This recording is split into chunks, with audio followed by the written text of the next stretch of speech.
Currently working on a second version of a polish pad cleaner or pad cleaner for when you're detailing and you're polishing your cars or your vehicles. I have a video a few down from when I was testing when I initially printed. Works great. Haven't had any damage to my pads. The downside to using that is when you spin the pad out, the compound has nowhere to go. Like there's some goes in the holes I made, but a lot of it still sits on the face. So when you go to clean it again, you're just pushing more of that stuff back in your pad. It's really not doing anything. So I'm using FreeCAD for the basic model because I have a little more experience with that. And I created these 3 bigger holes for a little bit of drainage, but I created a channel here. So there's a little divot. So this is raised, and so that way when you spin it, it should hopefully get caught down in here, and you're gonna have these division, these gaps right here. That is going to allow you to kind of move the bucket around and drain in, and then there's a little tab to hook them together. This would be printed on a Creality K2 Pro, so my bed size is 300 millimeters cubed.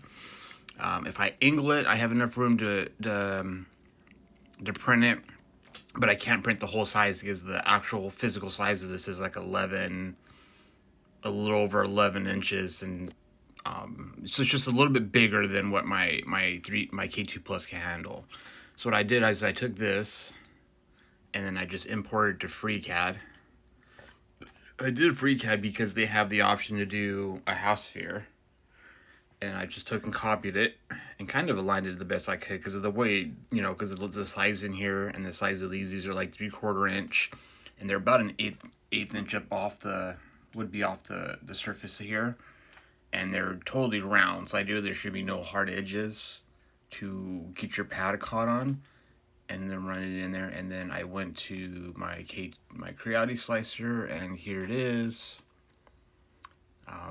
This is in PETG. That's what my prior unit is printed in. I had to do it in 4 pieces because my other printer, my FlashForge 85M, much smaller bed size, 220 cubes. So I had to do it in 4 sizes. So doing it in 2, it should be a little bit better if you have a big enough printer. If not, I can always cut this down and make it into 4, or you can import your slicer and then cut it and make it into 2 pieces and then just print out 4. I made it so it's gonna be a mirror, so you don't have to have like 2 different sizes. They're gonna be both the same. I'll have a little tab that sticks down in here. There's gonna have some heat certs, so you have a bolt, a little piece that goes in there, bolts it to hold it together, and then I have these here too, just in case, where I can print some extra pieces.